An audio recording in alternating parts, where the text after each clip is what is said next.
बोला बोला बाबा हरिहर नाथ की।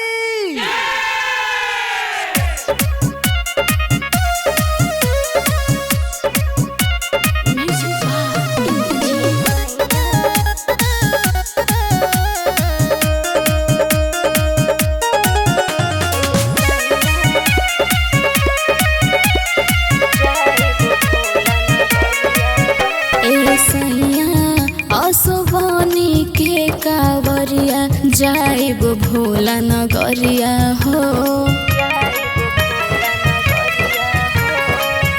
ए सैया असोवानी के कावरिया जाइब भोला नगरिया हो। कवनो न संगवा में कैसे के जइबू हो, कैसे के जइबू ए धनी तू नया बारू कनिया कैसे के देव घर जइबू हो।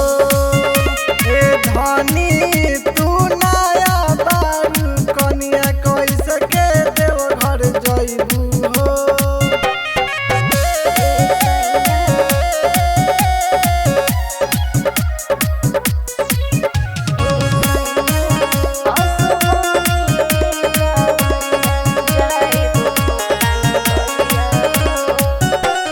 कहवा से धनी हो जलवा भराला, कहवा जाके जलवा ढराला।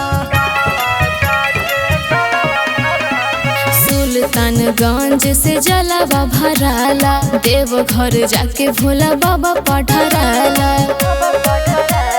चढ़े नहीं पैबू हो कठिन डगरिया हो, सुइया पहरिया। ए धनी तू नया बारू कनिया कैसे के देव घर जइबू हो।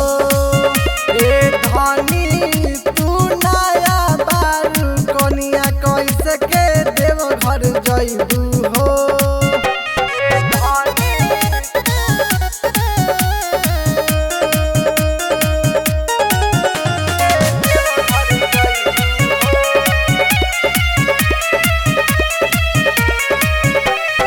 असो के सावनवा में मनवा बाडोलल, अब की न सुनब राउर कुछ बोलल।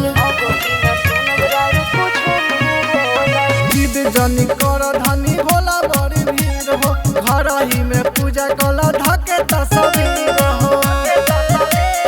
मनीष मारू साल पिया मानिला कहनिया हो, मानिला कहनिया। ए हुसैया ढेर दिन से बमनवा में आस भोला जी पजल चढ़ाइब हो। ए हो राजा ढेर दिन से बमनवा में आस भोला जी पजल चढ़ाइब हो।